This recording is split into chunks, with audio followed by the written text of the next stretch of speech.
माँ यशोदा के समक्ष पहुंची और बोली, तेरी बहन,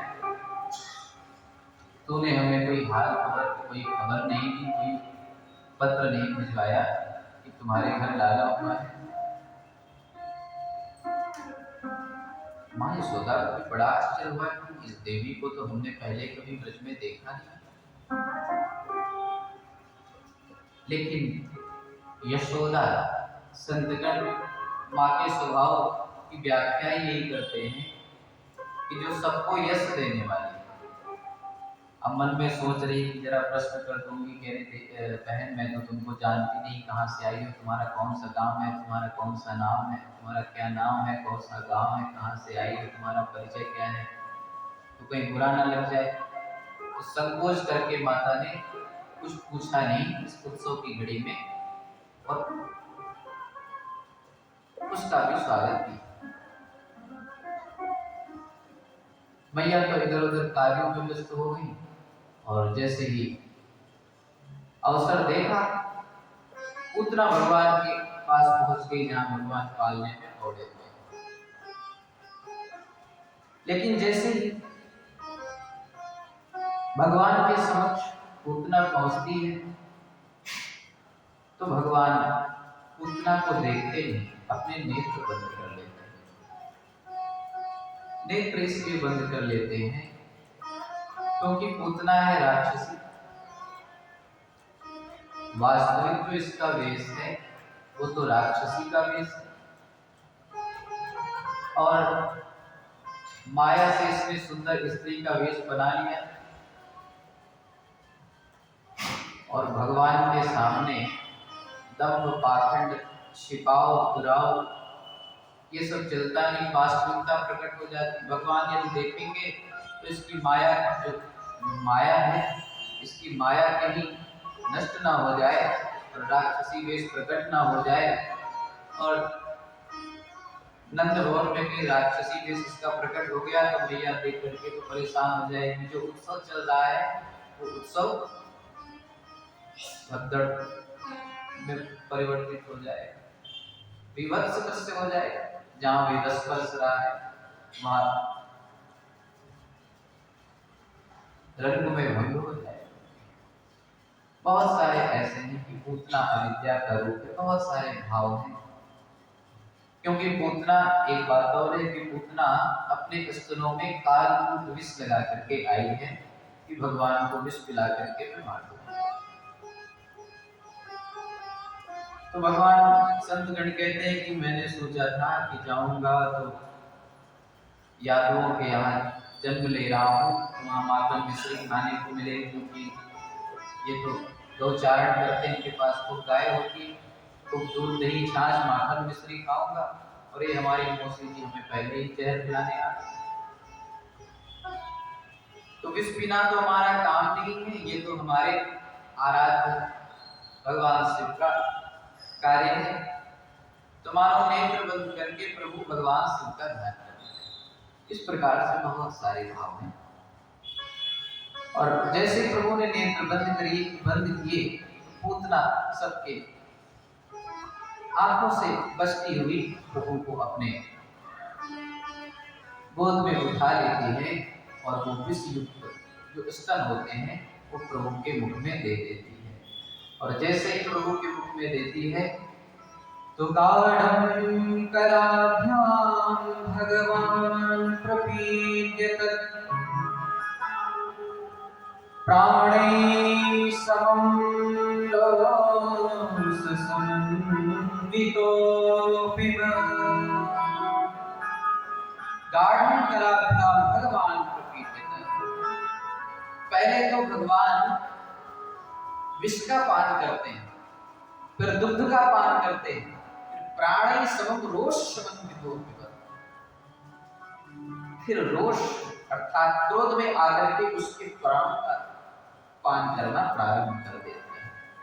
और जैसे ही प्राणों को पीना प्रभु प्रारंभ करते हैं तो पूतना के देह में, उसके मर्मस्थलों में वेदना होने लगती है, उसकी आंखें पलट जाती हैं, हाथ पैर शिथिल हो जाते हैं, चिल्लाने लगती है। उसका जो राक्षसी वेश है, उसका जो मायावी जो सौंदर्य स्त्री का वेश था, वो चला गया और राक्षसी वेश प्रकट हो गया, आकाश में उड़ती हुई चली गई और प्रभु से कहने लगी, सामंचमंचालमिति प्रभासिनी निष्पीड्यमाना किल जीवमर्मणि विवेक्य नेत्रे चरणं भुजो प्रसविन्नगात्रा क्षिपति रुरोधः सामंचमंचालमिति प्रभासिनी। उतना करे रे लाला छोड़ दे सामंचमंचालमिति प्रभासिनी। भगवान ने कहा, मुझे जी हम जिसको पकड़ लेते हैं उसका कल्याण करके ही छोड़ते हैं, और भगवान ने पूतना का कल्याण करके ही छोड़ा। उसके प्राणों का पान कर लिया और पूतना की जो जन्म जन्म के बचे हुए कर्म संस्कार थे, जितने भी पाप रूपी संस्कार थे, वो सब प्रभु ने भस्म कर दिए। इस पर समात्मा से पूतना का कल्याण कर दिया। बोलिए श्री कृष्ण कन्हैया लाल की जय। जैसे ही पूतना पृथ्वी पर गिरी तो भयंकर शब्द हुआ,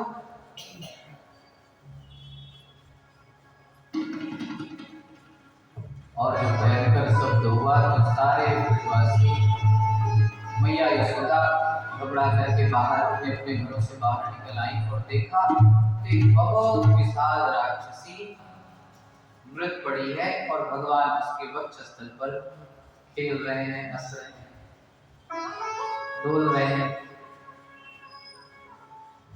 ये दृश्य जब सबने देखा तो सबके आश्चर्य का ठिकाना न रहा। सब मन में सोचने लगे कि राम राम ये राक्षसी कहाँ से आ गई, कब आ गई और कब हमारे लाला को लेकर के उड़ गई, कुछ पता नहीं चला। और ये सब दृश्य घटते घटते तब तक इधर से नंद बाबा भी आ गए। नंद बाबा ने जब ये दृश्य देखा तो उन्हें उसी समय वसुदेव जी की बात याद आ गई कि वसुदेव ने ठीक ही कहा था कि बाबा जल्दी जाओ, तुम्हारे गोकुल में तुम्हारे लाला के ऊपर कोई आपत्ति आने वाली है। कुछ ग्वाल दौड़े गए, भूख दौड़े गए और तुरंत उस राक्षसी के वक्षस्थल से प्रभु को उठाया, लाकर के मैया को दिया। मैया ने तुरंत कन्हैया को लाला को हृदय से लगाया, अपना दुग्ध पान कराया। कहने लगी कि मेरे लाला ने तो मुर्दे का स्पर्श कर लिया है, शव का स्पर्श कर लिया है, अपवित्र हो गया है, कैसे पवित्र कराऊं? तो मैया की अपनी एक अलग विधि है। कौन सी विधि? सुखदेव जी कहते हैं, गोत्रेण स्नापयित्वा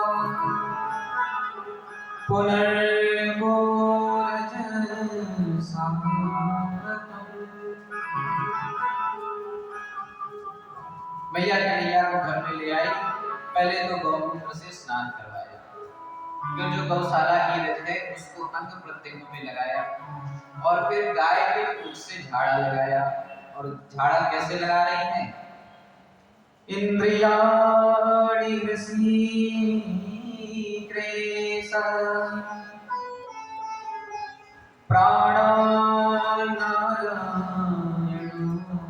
प्राणानारायणोऽवतु स्वेददीपवते स्थितं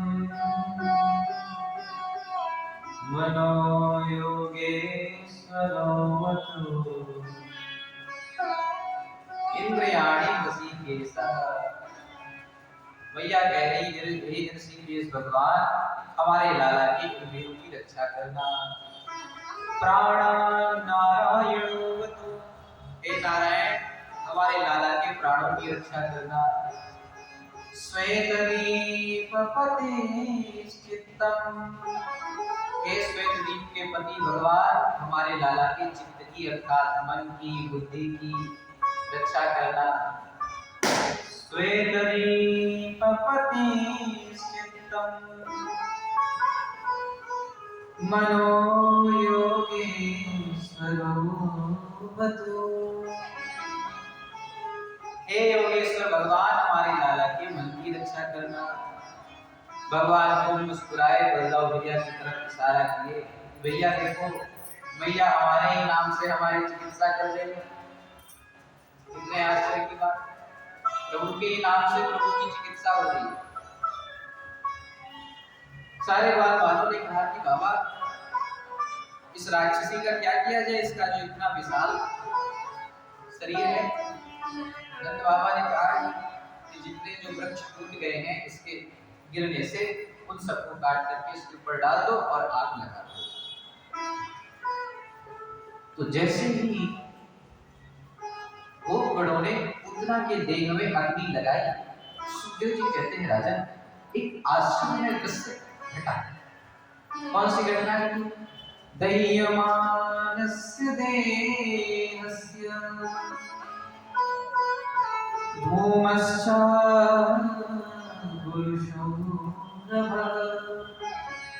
दह्यमानस्य देहस्य, जैसे ही पूतना का देह जलना प्रारंभ हुआ तो उसके देह से चंदन जैसी खुशबू आने लगी। धूमश्च गुरुसौरभः, उसके देह के जलने से जो धुआं उठा उससे सौरभ सुरभि सुगंध आने लगी। राजा परीक्षित को बड़ा आश्चर्य हुआ कि प्रभु, अरे जिस पूतना में एक भी गुण नहीं था, जिसका ना तो कुल अच्छा है, ना तो स्वभाव अच्छा है, ना तो आहार अच्छा है, ना तो विहार अच्छा है, ना स्वभाव अच्छा है, जिसमें कोई भी सद्गुण नहीं है, जिसमें कोई भी गुण नहीं है, उसके देह के जलने से ऐसी सुगंध, ये बात कुछ समझ में नहीं आई। सुखदेव जी बोले, राजा इसमें भी कोई शंका करने की बात नहीं। अरे परम पवित्र भगवान ने जिसका स्पर्श कर लिया हो, उनके स्पर्श मात्र से ही पूतना के जितने पाप थे वे सब भस्मीभूत हो गए। अब ये पूतना परम पवित्र हो गई है। पूतना लोकवाल्लभनी राक्षसी रुधिरासना जिघांसयापि हृदये स्तनं दत्त्वा सद्गतिम्। भगवान ने पूतना को सद्गति प्रदान कर दी। तो देखो भगवान कितने गुणग्राही हैं। भगवान सोचने लगे कि हो न हो माता जैसी भावना लेकर के आई, जैसे माँ, मेरी माँ मुझे गोद में लेकर के, बोलिए श्री कृष्ण कन्हैया की जय। उजरावाणी जी का बहुत स्वागत।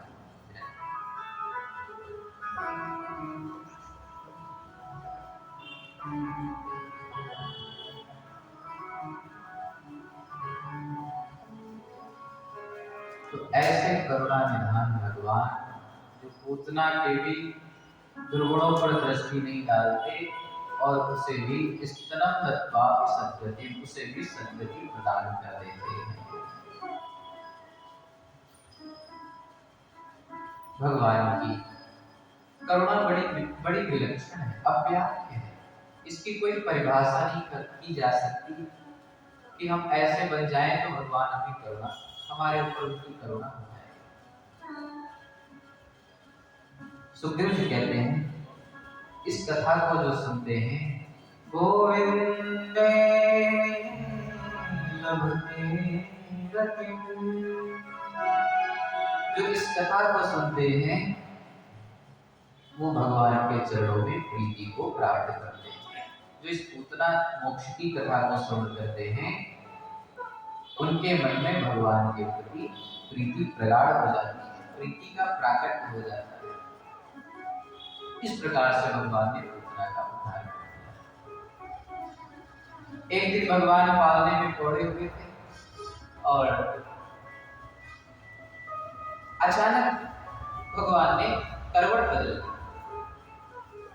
अपने आप, ऐसे तो भैया को करवट बदलवानी पड़ती, लेकिन आज प्रभु ने अपने आप ही करवट बदला। मैया ने ये दृश्य देखा तो प्रसन्न हो गई।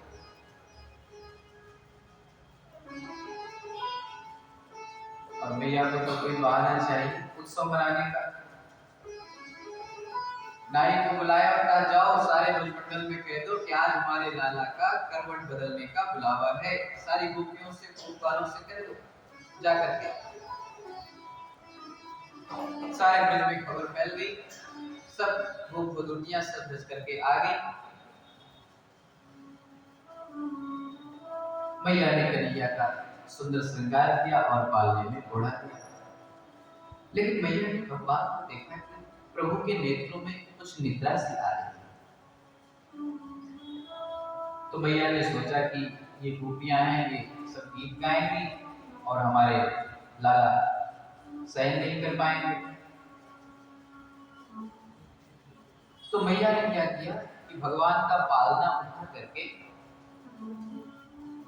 एक बैलगाड़ी के नीचे जाकर के रख दिया। सकट, संस्कृत में बैलगाड़ी को सकट कहते हैं, उसके नीचे रख दिया। अब वो गोपियों से कहा कि अब तुमको लाला के उत्सव के गीत गाओ, खूब नाचो, कोई प्रतिबंध नहीं। इधर तो गोपियां उत्सव में मैया के साथ व्यस्त हो गई और इधर कंस के द्वारा भेजा हुआ एक असुर उस सकट पर आकर के बैठ गया। तभी अचानक भगवान की नींद, भगवान ने देखा अच्छा तो मामा का कोई दूत आया है। पहले तो भगवान ने रोना प्रारंभ किया। जब भगवान का रुदन, अब रुदन कौन सुने, वहां तो गीत चल रहे हैं, संगीत चल रहा है, बधाई के गीत चल रहे हैं, लाला यहाँ रो रहे हैं, आवाज ही नहीं जा रही है। तब तक वो सक्टासुर, वो जो सकट पर बैठा हुआ असुर था, उस बैलगाड़ी को दबाने लगा, जिस बैलगाड़ी के नीचे भगवान पालने पर पौड़े हुए। तो भगवान ने रोते ही रोते सुखदेव जी कहते हैं ऊचुर व्यवसित गोपाल गोपीश्च बालका रुदतानेन पादेन क्षिप्तमेतन्न संशयः। रोते ही रोते प्रभु ने अपने नन्हे नन्हे पैर उस सकट पर प्रहार किए और वो बैलगाड़ी आकाश में उड़ती हुई उस असुर के साथ चली गई और धड़ाम से पृथ्वी पर गिरी। बैलगाड़ी की चकनाचूर हो गई और वो असुर ही गोविंदाय नमो नमः। जब उस बैलगाड़ी के गिरने का शब्द हुआ तो सभी बाहर आए दौड़े दौड़े। मैया ने देखा कि ये बैलगाड़ी कैसे टूट गई। लाला को देखा तो लाला ठीक था, अभी रो रहे थे, अब मैया को देखा तो हंसने मुस्कुराने लगे। कुछ लाला वहीं पर खेल रहे थे, कुछ ग्वाल खेल रहे थे वहां पर। उन्होंने कहा मैया तेरे लाला ने तो अपने लात मार करके ये बैलगाड़ी आकाश में उड़ा दी, तेरे लाला ने ये गाड़ी तोड़ दी है। मैया को बड़ा आश्चर्य हुआ, अरे ये मेरा छोटा सा लाला, इसके नन्हे नन्हे सुकोमल पैर और एक पहाड़ जैसी बैलगाड़ी। मैया ने बालकों को डांट फटकार करके भगा दिया, तेरे भागो यहाँ से तुम सब। मैया को भगवान की भगवत्ता पर विश्वास नहीं हुआ। इस प्रकार से कंस नित्य प्रति कोई न कोई दूत आकर के भेजता रहता है और भगवान उसका उद्धार करते थे। कोई न कोई असुर आ जाता है, कंस का दूत असुर के रूप में भगवान के पास आता है, भगवान उसका उद्धार करते हैं। मैया ने फिर गौमूत्र से स्नान करवाया, गोलच लगाई, गाय के मुंह से झाड़ा लगाया, ब्राह्मणों को बुलाया, स्वस्ति वाचन करवाया और फिर खूब आशीर्वाद दिलवाया अपने लाला को। सभी से प्रार्थना की भगवान ऋषियों हमारे लाला को खूब आशीर्वाद दो। सुखदेव जी कहते हैं कि आशीर्वाद सबका फलीभूत नहीं होता, ऐसा नहीं कि जो कोई भी हाथ उठा करके आशीर्वाद दे दे तो उसका आशीर्वाद हमें लग जाएगा। सुखदेव जी कहते हैं आशीर्वाद देने के लिए हमारे पास क्या होना चाहिए? ये असूया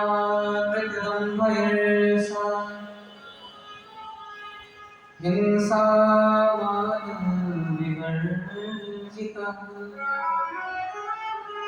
न तेषां सत्यशीलानां आशीषो विफलकृता। कहते हैं जिसके अंदर असूया नहीं है, जिसके अंदर ये असूया मृत दम्भ ईर्षा हिंसा मान विवर्जिता, जो ईर्षा हिंसा झूठ अर्थात मान सम्मान की इच्छा से रहित, जो सत्यशील से युक्त है, ऐसा जो सदाचारी महात्मा है उसका आशीष कभी विफल नहीं होता। ऐसे संत महापुरुषों से हमें आशीष मिलता है तो उनका आशीष हमें लगता है, वो विफल नहीं जाता। एक दिन मैया कन्हैया को गोद में लेकर के भगवान को दूध पिला रही थी। तभी एक कंस के द्वारा भेजा गया तृणावर्त नाम का दैत्य आ गया।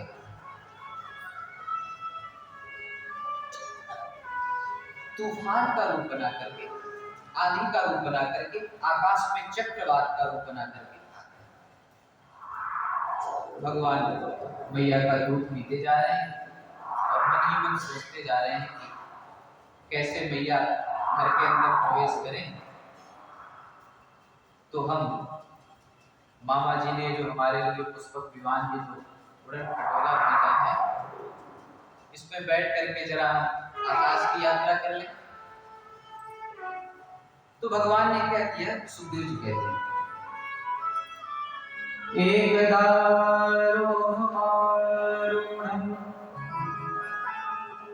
लायन्ती सुतं सती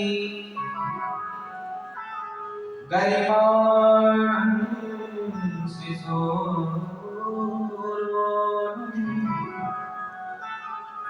न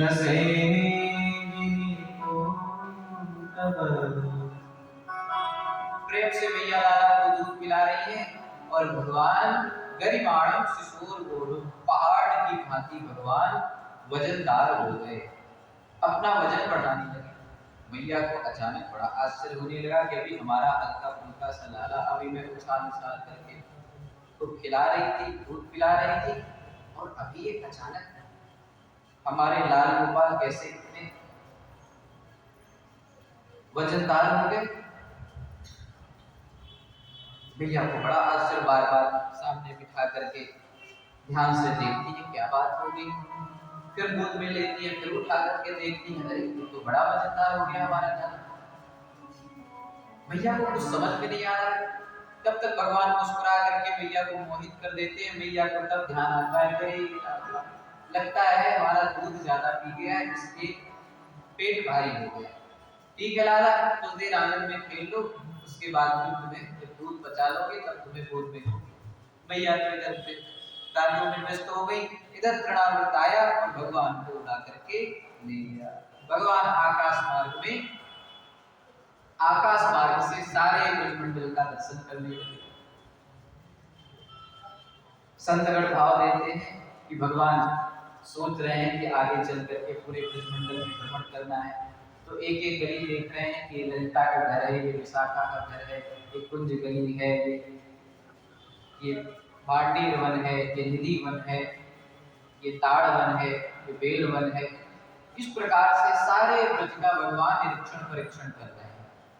लेकिन जैसे ही तृणावर्त मथुरा की ओर, मथुरा की सीमा में प्रवेश करने के लिए उद्यत हुआ, तो भगवान ने अपना वजन बढ़ाना प्रारंभ किया।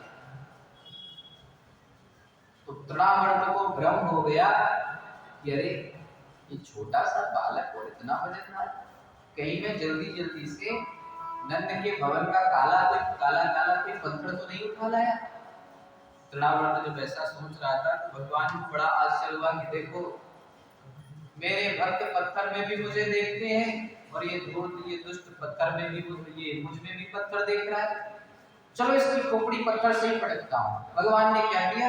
तमंतरिक्षात्पतितं सिनाया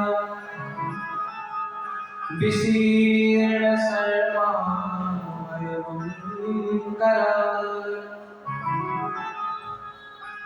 भगवान ने तनावट के गले को दबाना प्रारंभ किया और जैसे ही उसके गले को दबाना प्रारंभ किया उसका प्राण अवरोधन हो गया, प्राणों की गति रुक गई और छटपटा करके एक शिलाखंड पर आकर के गिर गया। और जैसे ही गिरा घनघोर शब्द हुआ, सारे ब्रजवासी दौड़े दौड़े आए तो विशीर्ण सर्वावयवम करालम, तनावट का सारा शरीर बिखर गया था। मैया ने जब देखा तो मैया सोचने लगी, क्योंकि कन्हैया तो आराम से थे, जैसे पहले वैसे अब प्रेम से खेल रहे हैं, मुस्कुरा रहे हैं। तो मैया सोचने लगी कोई किसी को नहीं मारता है, पापी अपने पाप से स्वयं ही मरता है। मैया ने तुरंत कन्हैया को हृदय से लगा लिया। इस प्रकार से कंस भगवान का अनिष्ट करने के लिए नित्य प्रति कोई न कोई दैत्य भेजता ही रहता है। अच्छा देखो, एक गुण बात बतला देता हूँ आपको, फिर हम सब राम कथा की ओर चलेंगे। हमारे पूज्य रामायणी जी विराजमान है। सबसे पहले भगवान जब गोकुल में जन्मे तो उनके पास कौन आई? पूतना आई। पूतना क्या है? अविद्या है। फिर पूतना के बाद कौन आया? सकटासुर आया। सकटासुर कौन है? अभिमान है। अभिमान कैसे? पूतना अविद्या कैसे? पूत का अर्थ होता है पवित्र, ना अर्थात नए अर्थ में नहीं, अर्थात जो पवित्र ना हो, ऐसी अविद्या। पूतना अर्थात अविद्या। सकटासुर अभिमान है, अर्थात अभिमान हमेशा दूसरों को दबाना चाहता है। अभिमान हमेशा दूसरों को दबाना चाहता है, दूसरों को गिराना चाहता है। ऐसे ही सकट के ऊपर बैठ करके सकटासुर क्या सोच रहा है कि मैं प्रभु को, मैं इस नंद के लाल को, सकटासुर अभिमान का प्रतीक। और तृणावर्त क्या कर रहा है? तृणावर्त भगवान को लेकर के अंतरिक्ष में आकाश में उड़ा तो भगवान में पत्थर की भावना कर रहा है।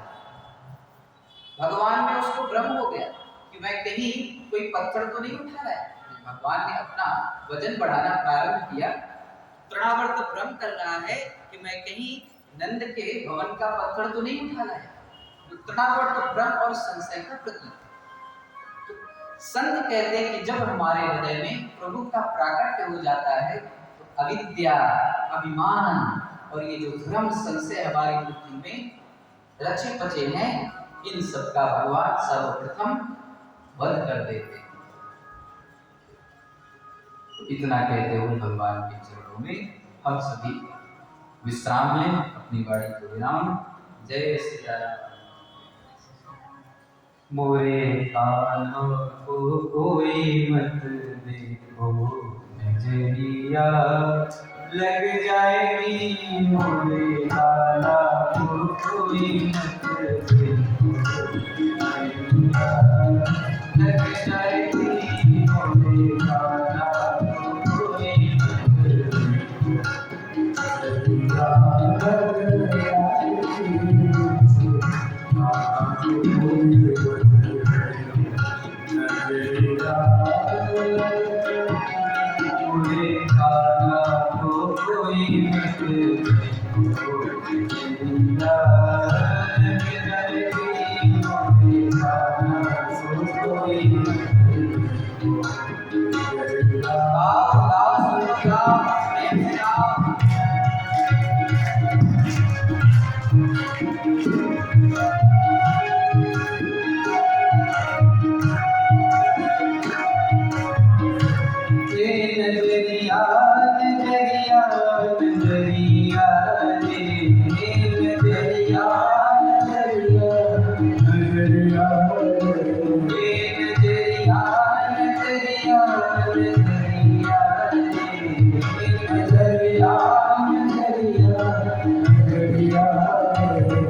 अब हम सब पूज्य रामायण जी से प्रार्थना करें कि आप अपनी वाणी से हम सबको प्रदान करें। जय श्री राम।